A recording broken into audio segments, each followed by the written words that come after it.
কলকাতার হোটেলে আগুন, তারাপীঠের পর কলকাতার হোটেলে আগুন। ফ্রি স্কুল স্ট্রিটের শিখা ইন হোটেল, সেখানে আগুন এবং তাতে 9 জনের মৃত্যু হয়েছে। আবাসিক এক শিশু সহ 9 জনের মৃত্যু। ঘুমের মধ্যে ধোঁয়াতে দম বন্ধ হয়ে অসুস্থ। তাদের কলকাতা মেডিকেলে নিয়ে গেলে মৃত বলে ঘোষণা করেন চিকিৎসকেরা। রাত তখন প্রায় 1:45। সেই সময় হঠাৎ আগুন লেগে যায় এবং শর্ট সার্কিট থেকে এই আগুন বলে প্রাথমিক অনুমান। এখনো পর্যন্ত হোটেল মালিকের কোনো খোঁজ পাওয়া যায়নি। যে সময় আগুন লাগলো প্রত্যক্ষদর্শী তারা কি বলছেন শোনাবো।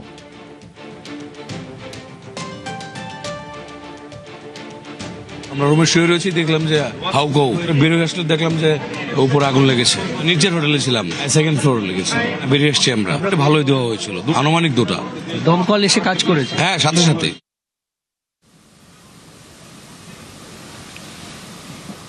এই মুহূর্তে ছবি দেখাচ্ছি আপনাদের। ঘটনাস্থলে পৌঁছলো ফরেনসিক টিম।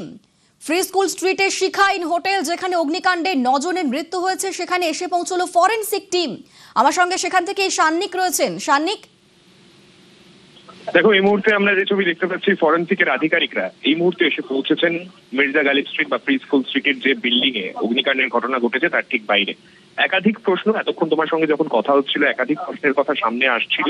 একাধিক অনিয়ম হয়েছে বলে মনে করা হচ্ছিল। তাই ঠিক কি কি বিষয়ে অনিয়ম হয়েছে, আগুন কোথা থেকে লেগেছে এবং তারপর কোন দিকে আগুন ছড়িয়ে পড়ে, কেন সেই সময় দমকল ঘটনাস্থলে সঠিক সময় পৌঁছলেও 9 জনের মৃত্যু হলো, কেন সেটা ঠেকানো গেল না, সেই সমস্ত প্রশ্নের উত্তর ফরেনসিকের আধিকারিকরা তাদের তদন্তের মাধ্যমে খুঁজছেন। বর্তমানে সান্নিক সঙ্গে থাকো, আমরা সেই ছবি দেখাচ্ছি। ঘটনাস্থলে পৌঁছেছে ফরেনসিক টিম এবং অবশ্যই এই ঘটনার পর একাধিক বিষয়ে প্রশ্ন উঠছে, অনিয়ম নিয়ে বারবার প্রশ্ন উঠছে। সেখানকার যারা আবাসিক তারাও কিন্তু এক কথাই বলছেন যে নিয়মকে বুড়ো আঙুল দেখিয়ে একের পর এক এই হোটেলগুলো চলতো। একটা রেসিডেন্সিয়াল বিল্ডিং, সেই বিল্ডিংয়ে বিভিন্ন তলায় হোটেল, তারই সঙ্গে এর নিচে রেস্তোরাঁ এবং আবাসিকও থাকতেন। একটা এত বড় বিল্ডিং, সেখানে আগুন নেভানোর কি আদৌ কোনো ব্যবস্থা ছিল? সেই প্রশ্ন অবশ্যই উঠছে। আমার সঙ্গে এই মুহূর্তে সান্নিক রয়েছেন। সান্নিক, তুমি যেমনটা বলছিলে যে একাধিক প্রশ্ন তো অবশ্যই উঠছে। এখনো পর্যন্ত হোটেলের মালিক, হোটেল কর্তৃপক্ষ, তাদের সঙ্গে কোনোভাবে যোগাযোগ করা গিয়েছে? পুলিশ এখনো পর্যন্ত কিছু বলছে এই বিষয়ে?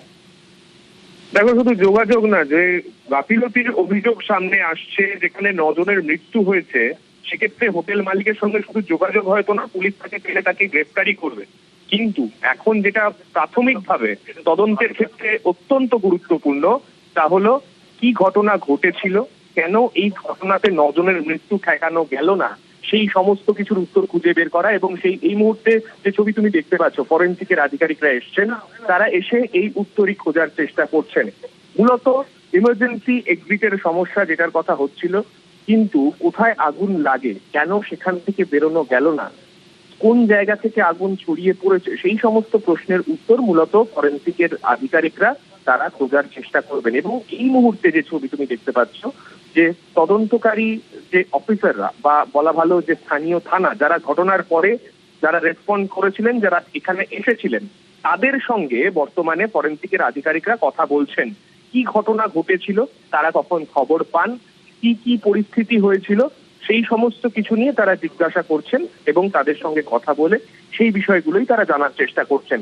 এরপরে তারা ভেতরে যাবেন, তাদের যা ইকুইপমেন্ট রয়েছে বাইরে, সেগুলো নিয়ে তারা ভেতরে যাবেন এবং যা প্রয়োজনীয় তদন্ত, সেই তদন্ত তারা করবেন। ভেতরের অংশে যেখানে আমি দেখাচ্ছিলাম, মূলত যেটা প্রাথমিকভাবে দমকল আগুন নেভানোর পরে তাদের প্রাথমিক অনুমান হিসেবে তারা যেমনটা জানিয়েছিল, যে মূলত শর্ট সার্কিট, একটা এসি থেকে শর্ট সার্কিট হয় এবং সেই কারণেই অগ্নিকাণ্ডের ঘটনা বলে তারা প্রাথমিকভাবে মনে করছে। তাই সেই প্রাথমিক অনুমান আদতে কতটা সত্যি, বা সেখান থেকে আগুন লাগিয়েও কোন দিকে আগুন ছড়িয়েছিল, যে 9 জনের মৃত্যু হলো, সেই 9 জনের মৃত্যু কিভাবে ঘটলো, এই সমস্ত প্রশ্নের উত্তর ফরেনসিক আধিকারিকরা খোঁজার চেষ্টা করবেন। এই মুহূর্তে এখনো পর্যন্ত ফরেনসিক টিম বাইরে রয়েছে, তাদের সঙ্গে তাদের ভিডিওগ্রাফার, তাদের ফটোগ্রাফার তারা রয়েছেন সঙ্গে, এবং এই গোটা যে প্রক্রিয়া, সেই প্রক্রিয়ার দিকে তদন্তকারীরা তাকিয়ে রয়েছেন এই মুহূর্তে। সান্নিক, একটু এই বিল্ডিংটা নিয়ে জানতে চাইবো। এই যে এত বড় একটা বিল্ডিং, সেখানে ঠিক কতগুলো ফ্লোর, কি কি রয়েছে? কারণ এখানে আবাসিকরাও বলছেন যে এখানে ঘিঞ্জি ঘিঞ্জি এলাকাতে অনেক কিছুই চলতো। ঠিক কি কি রয়েছে এই বিল্ডিং এ? দেখো, এই বিল্ডিংটি মূলত একটি G+4 বিল্ডিং, অর্থাৎ গ্রাউন্ড ফ্লোরের ওপর আরো 4টি ফ্লোর, মানে মোট 5 তলা এই বিল্ডিং। এই 5 তলা বিল্ডিং এ শুধুমাত্র হোটেল নয়, পাশাপাশি হোটেলের পাশাপাশি বেশ কিছু রেসিডেন্সিয়াল প্রপার্টিও ছিল। এমনি অন্যান্য জায়গায়, শহরের অন্যান্য জায়গায় কোনো হোটেলে যদি অগ্নিকাণ্ডের ঘটনা ঘটে, একটা হোটেল বলতে আমরা প্রথমে যেরকম ভাবি একটা বিল্ডিং, আচ্ছা এটা একটা হোটেল, ব্যাপারটা কিন্তু এখানে সেই রকম নয়। এখানে প্রত্যেকটি ফ্লোরে একাধিক হোটেল ছিল, অর্থাৎ যেরকম ফ্ল্যাট হয় বাড়ি, সেই ফ্ল্যাট বাড়িতে যেমন এক একটা দরজা খুললে এক একটি অ্যাপার্টমেন্টের মধ্যে ঢোকা যায়, ঠিক সেই রকমই এখানে এক একটি দরজা এক একটি হোটেল, এবং সেখানে ঢুকলে তার ভেতরে প্লাই বা বিভিন্ন কিছু দিয়ে অনেক সময় পার্টিশন করে তারা এই রকম জায়গায় হোটেল চালান। তো এই ধরনের ক্ষেত্রে কমার্শিয়াল প্রপার্টি যখন তারা রান করছেন, সেক্ষেত্রে বেশ কিছু নিয়ম মানতে তারা বাধ্য।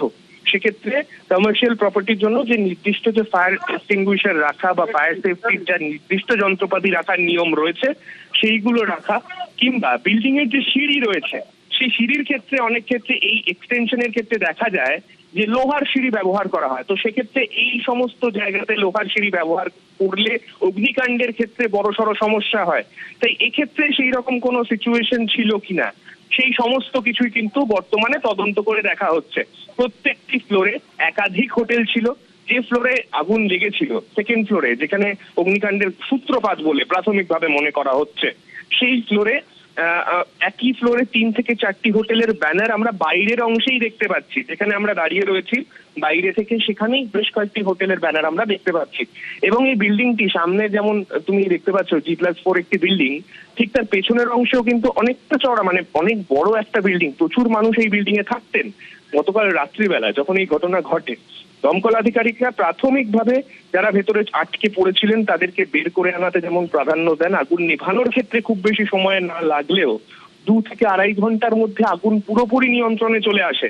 কিন্তু 4টি ইঞ্জিনের চেষ্টায় যে অগ্নিকাণ্ড পুরোপুরি নিয়ন্ত্রণে চলে আসছে, সেখানে 9 জনের মৃত্যু কিভাবে ঘটলো, সেই প্রশ্নের উত্তরই বর্তমানে সব থেকে প্রাসঙ্গিক।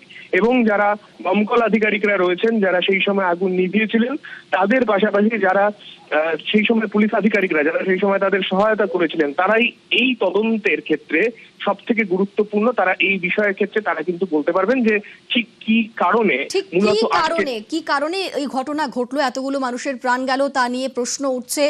একাধিক অভিযোগও আনছেন আবাসিকরা, অনিয়মের অভিযোগ আনছেন, গাফিলতির অভিযোগ আনছেন। কি অভিযোগ করছেন তারা, শোনাবো। 400 স্কোয়ার ফিট ছাদ ছিল, ছাদ ওকে 3 তল্লা বাড়ি করে দিয়েছে। ওই গলির থেকে দেখবেন এই সব কাউন্সিলর এখানকার ছিল, সৈনী মুখার্জি, তো নैना বন্দ্যোপাধ্যায়ের বিধানসভা। ছোট ছোট ঘর ছিল, একটা ঘর 300 স্কোয়ার ফিট হবে।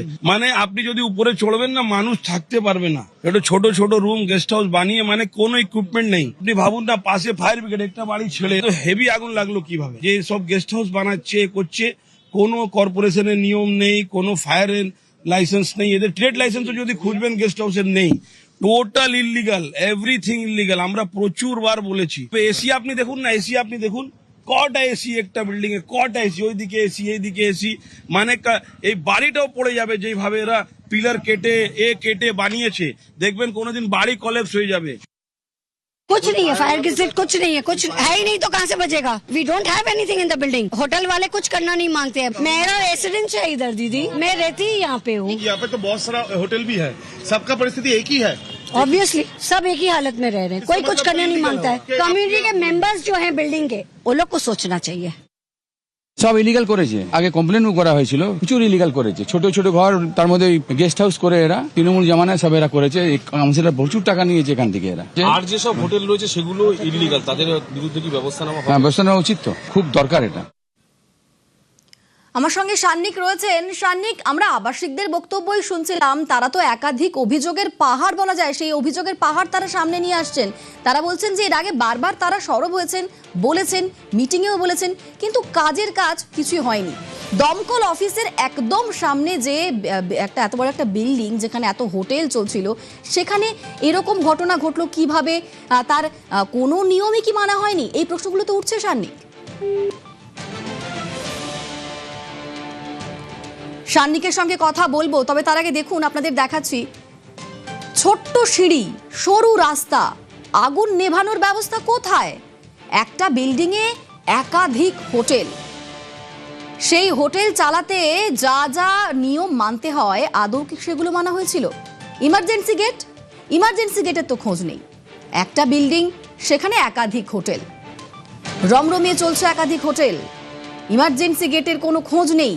আগুন লাগলে তাহলে কি হবে? মানুষজন বেরোবেন কিভাবে? উত্তর নেই। ছোট্ট সিঁড়ি, সরু রাস্তা, এই রাস্তা দিয়ে মানুষ বেরোবেন কিভাবে? আগুন নেভানোর ব্যবস্থা কোথায়? একাধিক প্রশ্ন উঠে আসছে। বিল্ডিং জুড়ে এসির জঙ্গল, একটার ঘাড়ে একটা এসি, সেই ছবিতেই তা স্পষ্ট। বিদ্যুতের লোড নেওয়ার ক্ষমতা আদৌ ছিল কি? একই বিল্ডিং এ হোটেল ব্যবসা চলছে, বসবাসের ফ্ল্যাটও রয়েছে। অভিযোগ তো একাধিক। দমকল প্রতিমন্ত্রী তিনি অবশ্য বলেছেন যে গাফিলতি প্রমাণিত হলে কড়া পদক্ষেপ করা হবে। শোনাবো তিনি কি বললেন। নিশ্চয়ই ব্যবস্থা হবে। আমরা তারাপীঠের ক্ষেত্রে ব্যবস্থা গ্রহণ করছি এবং শুধু ব্যবস্থা একটি হোটেলের বিরুদ্ধে নয়, আমাদের ওখানে ফায়ার অডিট শুরু হয়েছে আলাদা আলাদা করে টিম করে। তো এখানেও সেই কলকাতার ক্ষেত্রেও আমরা ব্যবস্থা নেব। পরিস্থিতি এরকম তৈরি হয়ে আছে, অন্যান্য হোটেলগুলোতেও আমরা বিবেচনা করে সেই ব্যবস্থাগুলো নেওয়া হবে, কারণ মানুষের এভাবে প্রাণ চলে যায় যেটা আমরা কখনোই দিতে পারি। এই আগুনের ঘটনায় 9 জনের প্রাণ গিয়েছে। তাদের মধ্যে অনেকে চিকিৎসা করাতে এসেছিলেন, বাংলাদেশ থেকে অনেকে এসেছিলেন। বেঘরে প্রাণ গেল তাদের, ঘুমের মধ্যেই প্রাণ চলে গেল তাদের। আমার সঙ্গে বিশ্বজিৎ রয়েছেন এই মুহূর্তে। বিশ্বজিৎ, 9 জনের মৃত্যুর খবর তো আমরা আগেই দেখিয়েছি, সেই খবর পাওয়া গিয়েছে। তাদের পরিচয় কি সামনে আসছে একে একে? দেখো, এখনো পর্যন্ত হাসপাতাল এবং পুলিশ সূত্রে যা খবর পাওয়া যাচ্ছে তাতে এই যে মৃত্যু হয়েছে তাতে বাংলার অর্থাৎ পশ্চিমবঙ্গের কেউ বাসিন্দা নেই। বিহারের ঝাড়খণ্ডের গিরিডির বাসিন্দা রয়েছেন সন্দীপ পাসওয়ান, তিনি হোটেলের কর্মী ছিলেন, তিনি মারা গেছেন। এবং বাকি যে 8 জন মারা গেছেন তারা সকলেই বাংলাদেশি বলে মনে করা হচ্ছে, কারণ এখনো পর্যন্ত বাংলাদেশের যে হাই কমিশন সেখান থেকে একজন প্রতিনিধি তিনি এসছেন মেডিকেল কলেজে। তিনি খতিয়ে দেখার পর তিনি বিবৃতি দিলে জানা যাবে যে বাংলাদেশের এই 8 জনই বাংলাদেশের কিনা। তবে মনে করা হচ্ছে 8 জনই বাংলাদেশের। এবং এই যে 9 জনকে নিয়ে আসা হয়েছিল মেডিকেল কলেজ এবং হাসপাতালে, সেখানে 9 জনকেই মৃত বলে ঘোষণা করা হয়েছে এবং তাদেরকে মেডিকেল কলেজ হাসপাতালের মর্গে রাখা হয়েছে। আরো 2 জন একটু অসুস্থতা বোধ করায় তাদেরকে এসএসকেএম হাসপাতালে নিয়ে যাওয়া হয়েছে বলে পুলিশ সূত্রে জানা গেছে। সেক্ষেত্রে আহতের সংখ্যা কত তাহলে?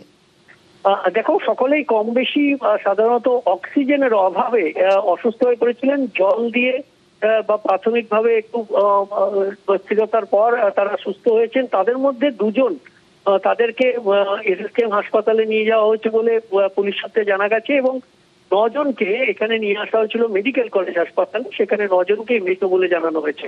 বাকি অনেকেই অসুস্থ হয়ে পড়েছিলেন এবং ওপর থেকে নিচে উদ্ধার কাজ করার সময় অনেকেই প্যানিক হয়ে গেছিলেন।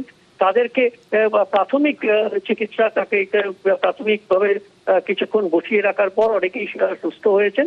তবে তাদের মধ্যেও 2 জন অসুস্থতা বোধ করায় তাদেরকে শেষ পর্যন্ত এসএসকেএম হাসপাতালে নিয়ে যাওয়া হয়েছে বলে নিউ মার্কেট পুলিশ সূত্রে খবর। এবং মেডিকেল কলেজ সূত্রে যা খবর তাতে 9 জনকে নিয়ে আসা ছিল, 9 জনকেই মৃত বলে জানানো হয়েছে। এবং 9 জনের মৃতদেহ মর্গে রাখা হয়েছে ময়না তদন্তের জন্য। এবং এই মুহূর্তে হাসপাতাল কর্তৃপক্ষের সঙ্গে দেখা করতে এসেছেন বাংলাদেশের হাই কমিশনের প্রতিনিধি। তিনি এলে বিস্তারিত আরো জানা যাবে যে এই 8 জনই বাংলাদেশের অধিবাসী কিনা। সঙ্গে থাকো বিশ্বজিৎ।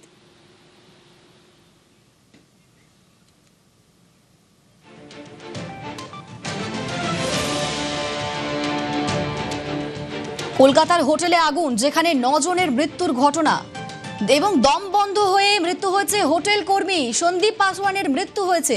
এই মৃত যুবক ঝাড়খণ্ডের গিরিডির বাসিন্দা। তিনি মাস 6 আগে কলকাতায় এসেছিলেন কাজ করতে, তার মৃত্যু হলো।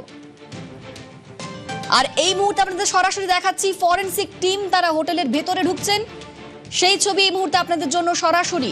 ঘটনাস্থলে ফরেনসিক টিম পৌঁছে গিয়েছে।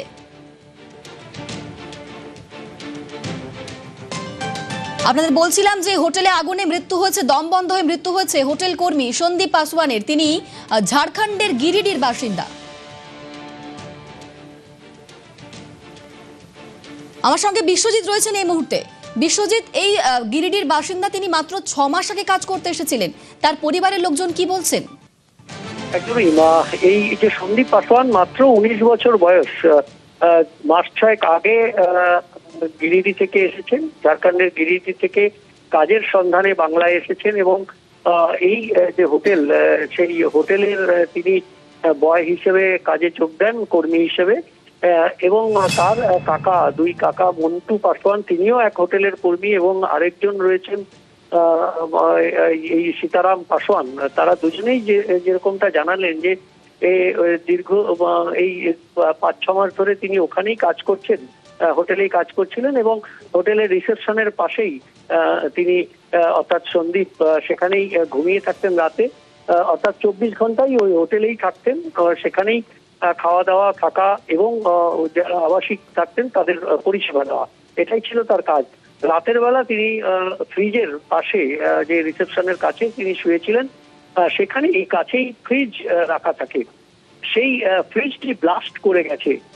যারা দমকলের যারা গেছিলেন সেই সূত্রে আমরা জানতে পারছি যে সম্ভবত এই ফ্রিজের যে কম্প্রেসার রয়েছে সেটি যে কোনো কারণেই শর্ট সার্কিট বা যে কোনো কারণেই হোক সেটি ব্লাস্ট করে যায় এবং সেই কারণে এই আগুন তারপর সেখান থেকে ছড়িয়ে পড়ে।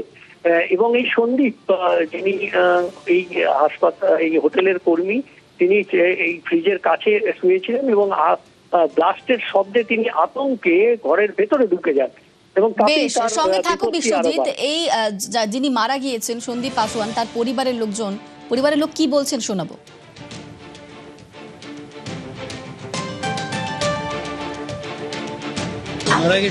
আমার ভাইপো ছিল, সন্দীপ পাসওয়ান, 19 বছর। আমি 5টার সময় খবর পেয়েছি কি ফ্রিজটা ফেটে গেছে, ফ্রিজটি ফেটে গেলে কি করে আগুন লাগলো সব আমি ঠিক মতো বলতে পারছি না। তো 5 থেকে 6 মাস কাজ করতে। মালিকের সঙ্গে কোনো যোগাযোগ হয়নি এখন, না এখন কোনো যোগাযোগ হয়নি। ওখানে কোনো ফায়ার ফাইটিং সিস্টেম ছিল না? কোনো সিস্টেম ছিল না। ঝাড়খণ্ডে। আমরা বক্তব্য শুনছিলাম যিনি মারা গিয়েছেন তার পরিবারের। চিকিৎসা করাতে এসে বেঘরে মৃত্যু হয়েছে অনেকজনের এবং হোটেল কর্মী সন্দীপ পাসওয়ান, তার মৃত্যু হয়েছে। মৃতদের মধ্যে কয়েকজন বাংলাদেশি রয়েছেন এবং এই যে ঘটনা, তাতে একাধিক প্রশ্ন উঠছে। ফ্রি স্কুল স্ট্রিটের হোটেলে কি তাহলে বেনিয়মি নিয়ম? কারণ হোটেলে আগুন নেভানোর যন্ত্র ছিল না, অভিযোগ এমনটাই উঠছে। হোটেলের যে এক্সিট গেট তাও বন্ধ ছিল। একটা বিল্ডিং, সেখানে একাধিক হোটেল, ফ্ল্যাট এবং সেখানে আবাসিকরাও ছিলেন এমন অভিযোগ। এবং সেখানকার আবাসিকরা অভিযোগ করছেন যে বারবার এই বিষয় নিয়ে তারা সরব হয়েছেন যে এত বড় একটা রেসিডেন্সিয়াল বিল্ডিং, সেখানে একটা হোটেল চালাতে যা যা প্রয়োজনীয় জিনিসপত্র দরকার, মানে যা যা ছাড়পত্র দরকার, সেগুলো আদৌ ছিল কিনা তা নিয়ে প্রশ্ন উঠছে।